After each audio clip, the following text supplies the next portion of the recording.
No one ever apologized to Daniel. That was the problem. At least that's how he remembered it. Every slight replayed in his mind like a courtroom tape. Missed promotions, friendships that cooled, conversations where someone should have said sorry but didn't. He cataloged them carefully, polishing each grievance until it gleamed with righteousness. Daniel believed apologies were debts, and he believed the world owed him heavily. One night, after another sleepless hour arguing with ghosts of the past, a knock came at his door. 3 slow taps. Outside stood a woman in a charcoal coat, her face pale, her eyes sunken with regret. "I'm here to apologize," she said softly. Relief flooded Daniel's chest. She stepped inside and spoke his thoughts aloud. Every wound he'd rehearsed, every injustice he'd sworn ruined his life. She apologized for things she couldn't possibly know. Her voice trembled as if carrying the weight of years. Then another knock. A man this time.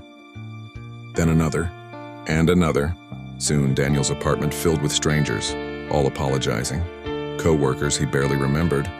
A childhood friend who'd moved away. A teacher. A neighbor. Even people he'd never met. They knelt. They cried. They begged forgiveness. The air grew heavy, suffocating. Daniel smiled until he noticed something wrong. Their apologies never ended. They repeated themselves, looping, voices cracking, eyes hollow.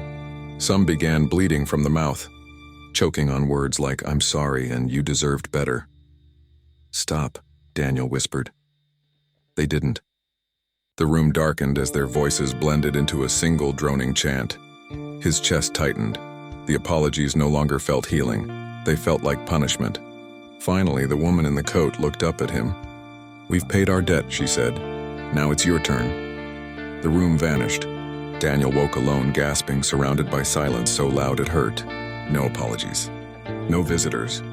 Just a mirror across the room. For the first time, he noticed the reflection. How his own mouth had never formed the words, "I'm sorry." He understood then. Some apologies aren't withheld. They're projected. Life lesson. When we believe we are always owed apologies, we stop examining our own accountability. Healing begins not with the apologies we demand, but with the humility we offer.